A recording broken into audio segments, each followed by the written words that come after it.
Welcome to the Mad Max Minute, the Mediocre podcast watching Mad Max Fury Road 1 minute at a time. I'm Rick. And I'm Julia. And today we're talking about minute 58, which begins with Joe promising Nux glory, and it ends with Rictus harpooning the war rig. Joining us this week is returning guest Professor Christy Porter from the Indiana Jones Minute podcast, and brand new guest Thomas Howeth from the Neverending Minute. Hi, everybody. Hello. Welcome. Christy, it is good to have you back after so long. Thank you. Thomas, it is great to have you for the first time. We were commenting off microphone that you have been gracious enough to invite me on several of your projects, and I have never before now returned the favor. Criminal, my friend, criminal. Yeah, so despite me being a terrible person and awfully neglectful of a friendship, it's nice to have you here. It is so great to be here. Yeah, I've been looking forward to this for quite a while. 3 seasons, in fact. So we kick right into the action with today's minute. We're following up something that started last week, where Nux has volunteered to get on the rig because he knows all the little passageways and whatnot. And despite his offer to paralyze Furiosa, Joe says, no, just put a bullet in her. So he's got the gun, and now he is being anointed by the silver spray by Immortan Joe, promising him in this minute that Nux will ride eternal, shiny and chrome. And Nux is practically weeping. He is so just overwhelmed with emotion right now. Like, how do you come up with a ceremony like this? Where, I mean, and how much aerosol spray do you have in these dark ages that this is the way you anoint your warriors? Maybe that's one thing that is an additional specialness about this ceremony, is that aerosol chrome spray is precious. It's rare. It's hard to come by. It must be hard to come by because exactly where would you get more of it? And I was wondering why it's not itself lethal, although it does not seem to be lethal. Should be lethal. Feels like it should be lethal. But then I guess you couldn't, do that last battle thing. I mean, I'm sure it doesn't taste that great either, and it goes right into his mouth. His teeth are shiny and chrome. Yep. You would think with something like this, that is meant specifically to preface suicidal acts, that it would be like a quick-acting steroid or something like that would hop them up, make them crazy, and then give them maybe like 3 to 5 minutes of just Herculean strength and energy to go do something suicidal, and then if the 3 to 5 minutes run out, then you're just dead anyway. Right? Like make it like a super whippet or something, Right. Maybe some PCP. PCP would do it, I think. Yeah. that would be nice. Be bonkers. But we have already seen Nux do this to himself once. Right. With almost no repercussions. Yeah. Yeah. Well, sometimes you just need a second coat of paint. His sanity isn't all there, so I'm thinking there are some repercussions to this. He's going after, doing something suicidal. So to say there are no repercussions, I think it's affected him mentally a little bit. Yeah, I think so. Well, that's one of my questions, actually. Is this, so how sane is this character? He's actually quite purposeful. We like to throw around the word insane, but when you really look at Nux, I think it's just youth and belief. Like, he's grown up as a war boy all his life, and so he's fully devoted to the cult of the V8. So I think we can look at him and say, oh, he's insane, he's crazy. Well, no, he's just deeply religious in his own way. Oh, I like that idea. He is deeply religious. Yeah. Would you call him a fanatic? Fanatic, definitely. That was the word on the tip of my tongue, yeah. Yeah. And would you call him a nut? Because that's what his name means, right? Well, sometimes you feel like a nut, sometimes you don't. Yeah. Name means nut, or means something worth no value. So then there's a question for me. So is this guy a nut, or is this guy really of no value to anyone? And yet he's so valuable, right? Yeah, I think maybe it's, if you want to get deep, maybe it's his own, or what the current regime thinks of as his value, the value they assign him. So is that valuable or not valuable? I would say to them he's not very valuable. He's just one of many. He's a pawn that can be, thrown whichever way you want. Okay. Yeah. But hear me out here. Okay. So his name is also the root of nucleus. Nucleus is really important. Nucleus is a singular purpose, something with a singular purpose. So here are our choices then, I would say. He is Nux of no value. He's Nux like he's nut, singular. Or he's Nux like he's the nucleus, at least, of with a singular purpose. Small but mighty. Why can't he be all three?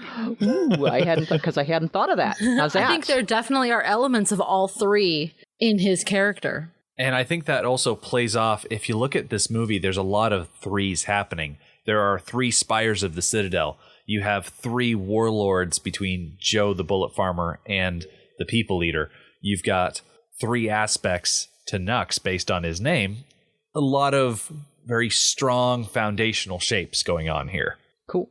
I like it. All right. And I could definitely see with Nux meaning nil. Yeah, he is a faceless war boy, one of many, but he does stand out, I think, as going to the nucleus idea, the emotional heart of this movie, one could say. Oh, definitely. He's the one that has the most character development from beginning to end. He absolutely He's the one that does. changes the most. He absolutely does.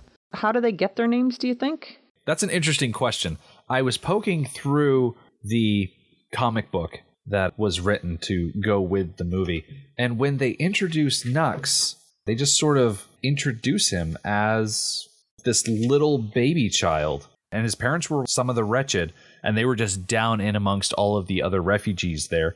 And one day Nux waddled over to the great elevator, grabbed onto the side of it, and rode it all the way up. And then as they brought him in amongst the war boys as a war pup, they just called him Nux. Oh, yeah. Okay. The explanation in the book about the idea of Nux is specifically that he's a hard nut to crack. That's what. Oh, okay. So it is nut as a nut. That's what it says. Okay.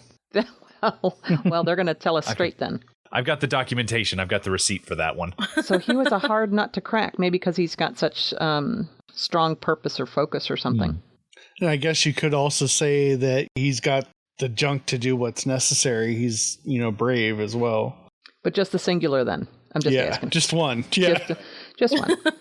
Okay, well, we're all broken. You don't know what's happened during his time as a war boy. He's kind of a Lance Armstrong situation. Oh, Right. my word. So we're all broken in some way, I guess. So, okay. All right. Nux has got his chance to shine in this instance. And so Joe shouts up to his son, Rictus, help him aboard. And as Nux climbs up to the back of the Bigfoot, we've really got a missed opportunity here for Nux to do his best John Rhys Davies impression. Just look up at Rictus and say, "Don't tell the elf." Don't tell the elf. Don't tell the elf. Yep. Pretty good. And with the confidence that Nux approaches Rictus in this and Rictus being ready, they have to have done this before. Like, do they practice throwing each other at things? I don't want to go right out and say that Rictus has thrown Nux around, but we've talked about this before, that if you cross Joe in a certain sort of way, you get tossed from the top of the Citadel. I would like to think that Rictus is the one that does the tossing. Oh, okay. Gee. So I don't think he's tossed Nux before, but I think he's tossed other war boys and people in general. I'm trying to look. It almost looks like there's a handle on the back of his pants that Rictus grabbed onto to launch him. Man, that is not a good uniform. If your uniform has a handle for throwing you, you know you are not one of the better ranks, I would say. It's a bold design aesthetic, I'll say that much. He also gets this moment of I don't know if you guys have watched Ridiculousness, the TV show with bloopers and stuff. Just little tiny snippets of it. Right. Well, there's this bit that he has where it's called Scorpion, and it's all about when you face plant and your legs go over your back and touch your head. Oh, yeah. Yeah. He's got a little bit of that going on as well. Sure does. Yeah. Sure does. Not graceful at all. No, certainly not. Although he does get a really solid grip on the top of that tanker, but something has fallen loose in that throw. And as Nux moves to stand up, his chain has fallen out of, I think he had it stuffed in his pocket or looped on a accessory or something like that. And now it's just flailing about loose, which is not something you want to have happen when you're dealing with a graded floor situation, as we very quickly see. Right. Yeah, it's a real shame that he didn't have a chance to cut it off. I know he's been very much go, go, go, just as much as the rig has. So he hasn't had a chance, but it's a shame. Mm-hmm. Although, had it not caught up like this, it would have made for a fantastic weapon, you know? Oh, yeah. Sort of a Ghost of Sparta situation. Right. He'll put a knife on the end of it and start swinging it around. I mean, he's already painted white. All he'd need is a couple of red stripes, and he would be good to go. Right. For all of our God of War players out there with the PlayStations.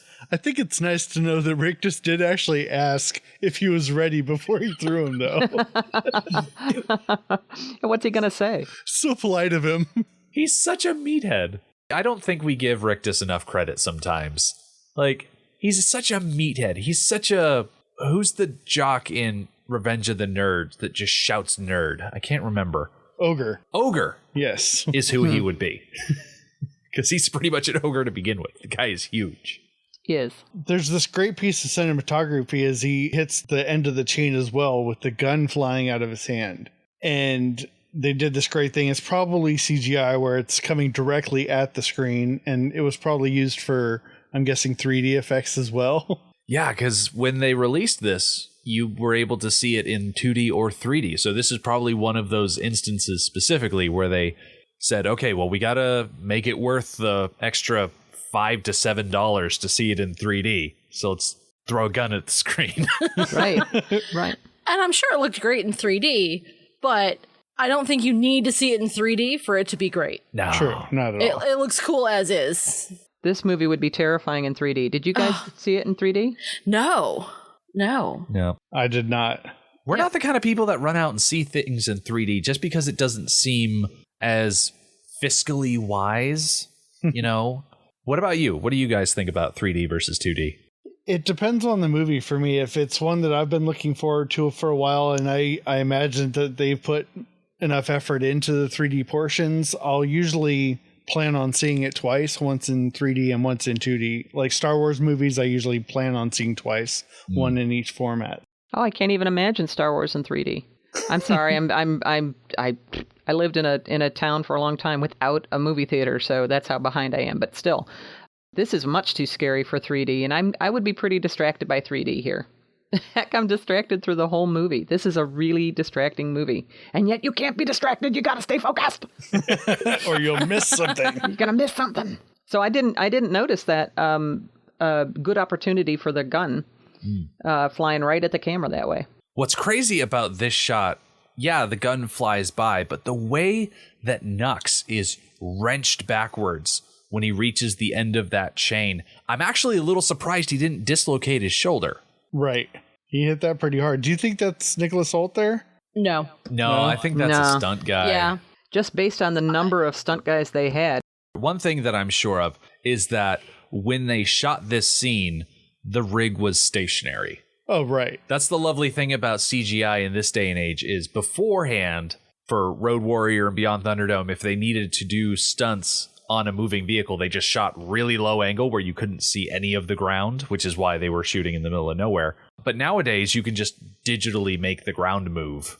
Right. To make it a bit safer. So I definitely think there was a stunt guy that had to do that wrenched arm, spin around, roll across the tanker. Wow. And I'm watching him do it, and he's got his arm flexed. Like, for being a Half-Life war boy, he's no slouch when it comes to arm day. Right. Yeah, about their physical fitness. Like, that takes a lot of work. So, do they really have, like, physical fitness facilities? Maybe the produce that they grow is just high in protein. Like, they grow a lot of lentils or something. Yeah. A lot of soy-based products. Which, hey, if the war boys are actually soy boys or whatever, like, yeah, that would probably do wonders for building up muscle, but it's like you got to have a little bit of variety. And if they're eating nothing but beans, I can only imagine what the Citadel actually smells like. Oh, my goodness. Yes. Yes, indeed. Whoa. That was me. I didn't do it. No, I'm sorry. I hit something. Sorry about that. Yeah, they've got to have a workout plan. I mean, because he is also kind of wiry, though, too. I mean, he's not, like, bulky. Yeah, he's not a walking wall of muscle and meat like Rictus would be, but he's probably out in the yard lifting weights with the other war boys, that sort of thing. Yeah. Hanging out in the CrossFit gym, taking those giant tires and rolling them end over end. They've got plenty of tires. It makes sense to me, at least. You use what's in your environment, you know. You don't have to have a Nautilus. You can just lift some tires. Cross-training then. Yeah. So Furiosa must have been trained that way too, I suppose. I imagine so, yeah. Yeah, probably, yeah. Yeah, with how well she was able to hold her own against Max, there's got to be some sort of combat training that these guys get alongside the physical training that they undergo. Do you think she's the only female Imperator? Am I saying that right? Imperator? Oh, we were talking about that subject the other day, weren't we? We were. It was actually in the episodes we had to re-record. So to us, it was the other day, but to our listeners, it was several weeks ago. Well, it was an other day. Yes. But I think... we decided that, yeah, she seems to be the only one. Yeah. She's like a Tigger from Winnie the Pooh. Because, she's not really like a Tigger. Oh, that's right, because in the lore of Winnie the Pooh, there are multiple Tiggers, right? No, it's because she is the last person to be described Tigger-like. Oh, okay. She's just like Furiosa. Bouncy, Tigger. something, Here's something, something, fun. Fun. Yeah, No, she's I don't. lacking the fun part. Nice try, though. Yeah, we try. Yeah. So with Nux hanging off the side of the tanker, we get one of the most commonly referenced lines in this movie. Joe takes one look at Nux and his failure, and he utters one single word: mediocre. Mediocre. When I first saw this movie, I loved this line. I thought it was so great. And then the line got memed into oblivion. Like, it popped up everywhere. Complete media saturation with this whole mediocre thing. And honestly, I don't know if it's an overexposure thing, but it feels a little less weighty to me now because I saw so much of it before. And I had not seen those memes, so this seems like a perfect choice. I could see where you wouldn't want to keep hearing it over and over and over again, but it's a perfect choice. It feels like an old word and feels like, and we see it a couple of different times, a couple of different places, and it just couldn't be more contemptuous. Yeah. Really, these people have really done a terrible job. It's not like they missed eternal life. It's that they were mediocre. It was just horrible. Right. Yeah, I'm not surprised to find that when I open up Twitter and type in mediocre under GIFs, this is the second one available. Oh, is it really? Oh, my word. So still. Right. Woo. Powerful word, mediocre. Julia, what do you think? I think along those same lines of it becoming a meme and becoming less meaningful for you, Rick. So this is like a catchphrase, I guess you would call it, of Joe's. But we've actually already heard somebody say mediocre in the movie. Slit said it to Morsov. And it seems like Slit is the kind of guy who would do everything he can to emulate somebody who is big and powerful. So I'll bet Slit uses that word a lot. And every time he does, it makes it more and more common, which makes it less and less special, and it dilutes its power. You keep using that word. I do not think it means what you think it means. And the look of disdain on his face, too, is pretty classic. That you can show that much emotion with that much of your face covered up says something about your acting. Absolutely. He does a great job. When we switch over from looking specifically at Joe to looking at Nux hanging from the side of the tanker, the look of hurt on Nux's face, that the Immortan Joe looked right at him and pronounced him to be mediocre. This wasn't ribbing from his Lancer or anything like that. This was the big guy himself. Yeah. Wasteland Santa Claus saying, you don't get any presents this year. It's nothing but coal for you because you're mediocre. And Nux's life must be falling apart right now. You think Nux actually heard him say it? Oh, absolutely. Oh, yeah. Yeah. It's like Point Break. You can just hear people. Doesn't matter if you're driving or skydiving or doing anything like that. You can hear people. Gotcha. At least that's how I'm operating.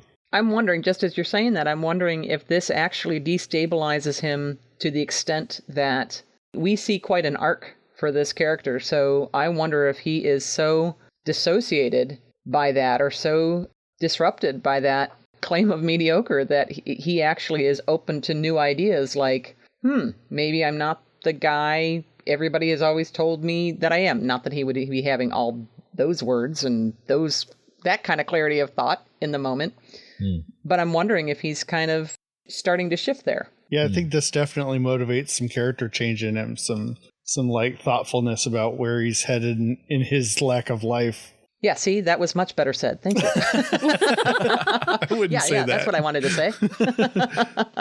We don't get to hear Nux's thoughts on the situation until we get much later on in the story. I'm pretty sure we have to wait until, not this upcoming Friday, but the Friday afterwards, minute 63. That's where we get that little tete-a-tete between Capable and Nux, where he's going to start talking about how he feels following this situation, which I'm pretty sure that they don't have a good counseling situation in the Citadel, that when it comes to talking about feelings, they just not too healthy. don't. No. Yeah. No, not so many feelings. No. I don't imagine there's a good therapist for the war boys. Yeah. There probably even aren't self-help books or, like a lending library or anything. So no. That's right. They save all of the books for inside the harem, so they don't even have any of the sort of self-help books whose titles that a normal person would probably be able to just rattle off the top of their head, but I've got no reference for, so I'm just going to trail off without offering any. Quite all right. Nux seems like the kind of guy that fails at almost everything he does. He's not the go-to guy, and I think he saw this as his chance to advance, and when he failed completely again, he's like, what am I doing this for? Well, see, that's the thing about Nux, is that it's not like he fails because he's not skilled or anything. Like, he's incredibly clever and adaptive. Nux is a valuable war boy. He's able to do cool things. It's just he's so outmatched. I think that's the biggest thing. And also, he is physically encumbered. Mm-hmm. That might be the biggest thing against him. And that's why Slit thought he could just take Nux's car away from him, because Nux, if you can't stand, you can't go to war. Right. He wouldn't exactly be in the position he is right now if he didn't have Max's crazy blood filling him up. Yeah. That high-octane insanity. I can't even tell you how much is wrong with that medically. It just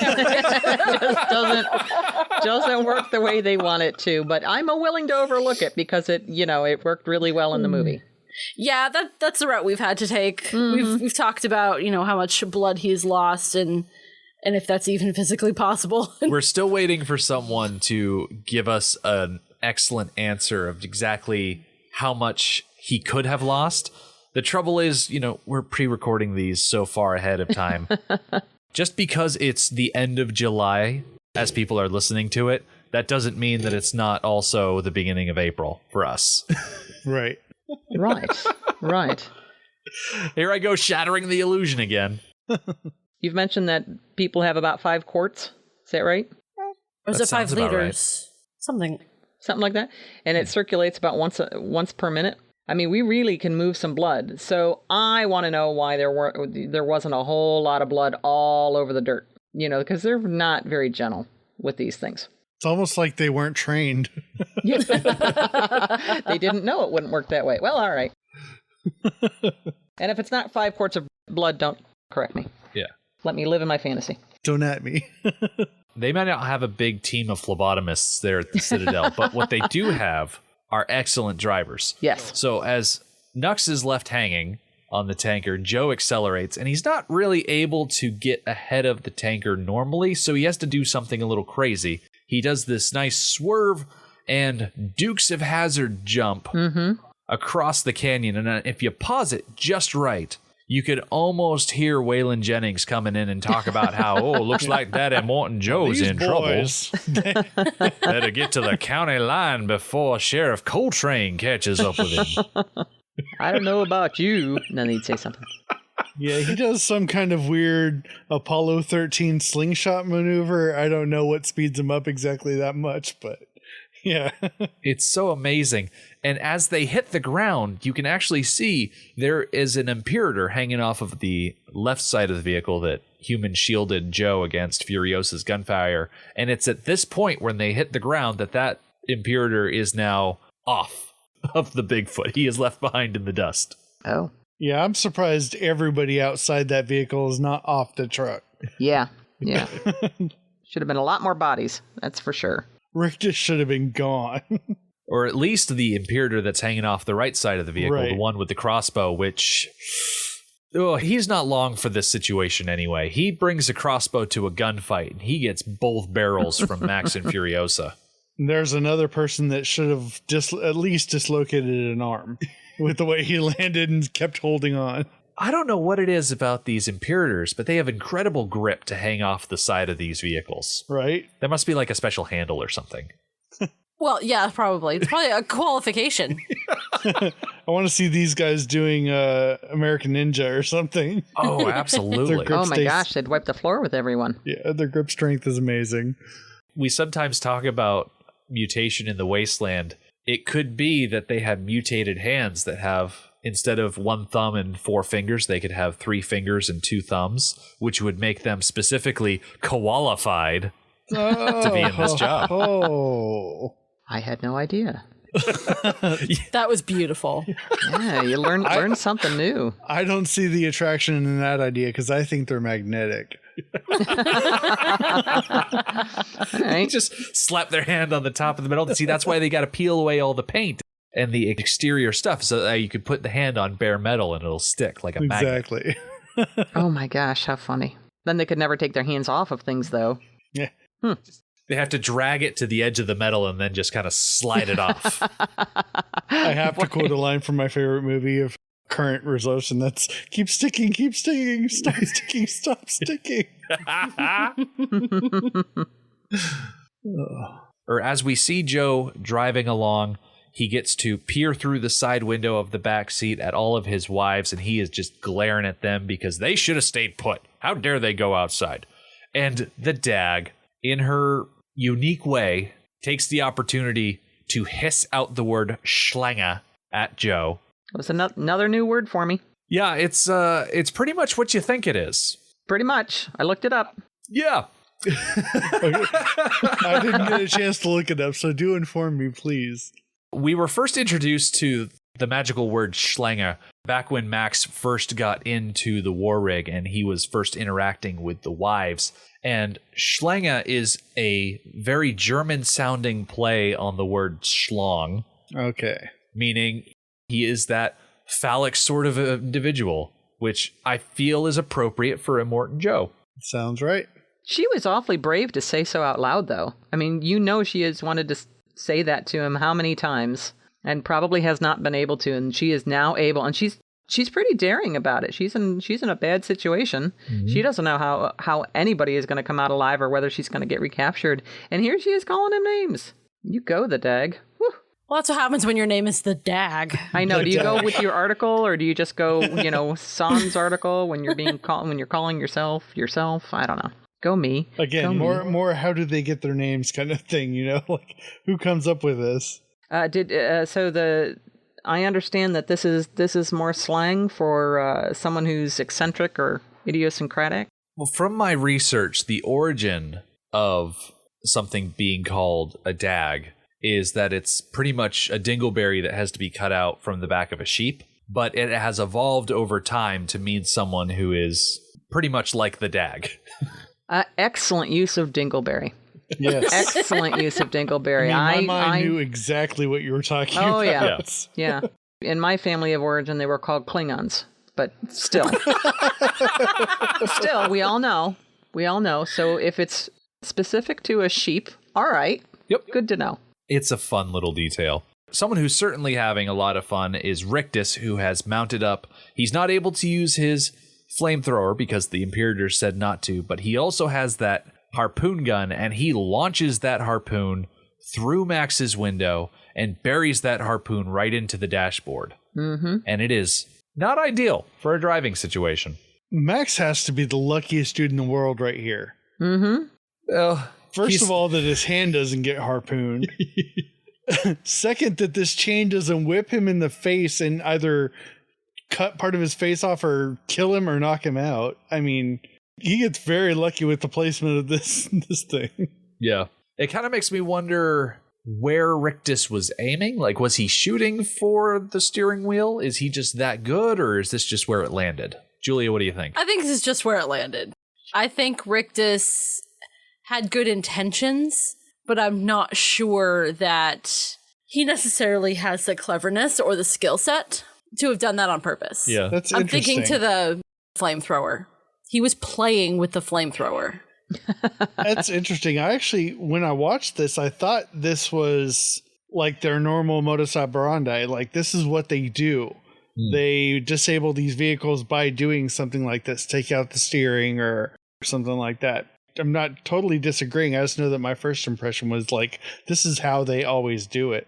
That was mine too. And I thought at this point and at a couple of other points in the ongoing battles, I was thinking, man, the strategery that these people use to boost their speed or avoid or evade or take down other vehicles that are doing all sorts of crazy things. I was really impressed with that. So I kind of thought it was on purpose, but I can certainly see that maybe he doesn't have the forethought or refinement or executive function to plan that sort of a thing.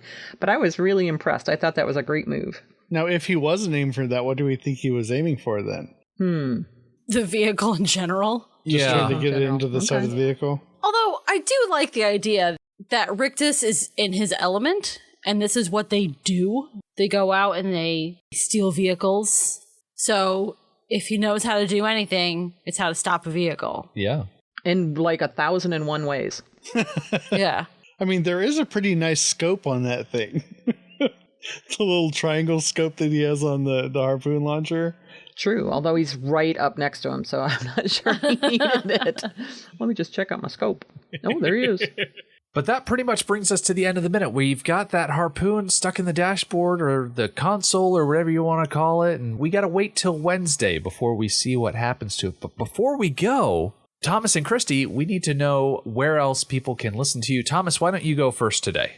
Sure. As Rick mentioned at the beginning of the minute, I previously completed the Never-Ending Minute, going over the Never-Ending Story 1 minute at a time, one of my childhood favorites. And then since then, I've actually stepped away from the minute-by-minute focus, and I currently do a D&D podcast where we play, and you guys get to listen to us have fun and do scary things and spooky things, and that's CritStorm Cast. All right. And I can be found sometimes on the Indiana Jones Minute with Tom Taylor, Jerry Porter, and Pete Mummert, and lots of fun guests.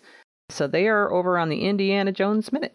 So definitely check those things out. I've been listening to all of it, and I have yet to hear anything that isn't worth listening to. Which is an odd way to say things, but hey, at the end of the day, don't I always just say things a little bit odd? I think that's why they're here. So we'll be coming back on Wednesday. We get to see the steering wheel break away, and Herod will save Max, but ... Is there anyone that can save her? The Mad Max Minute podcast is a fan project by Rick and Julia Ingham. The Mad Max franchise was created by George Miller and Byron Kennedy, is presented by Kennedy Miller Mitchell Productions, and distributed by Warner Brothers. Mad Max Minute is produced and edited by Rick Ingham. Our opening music is Verdi's Dies Irae by Daniel Bautista of danielbautista.com. Our home on the internet is madmaxminute.com. You can follow us on Twitter at madmaxminute, like us on Facebook by searching for Mad Max Minute, and join our Facebook listener group, Mad Max Minute Beyond Microphone. If you'd like to support the podcast, visit madmaxminute.com, where you can see what's in our TeePublic store, join our Patreon, or even donate to the show to help us keep the tanks full. Thank you for joining us for Minute 58 of Fury Road. We'll see you next time.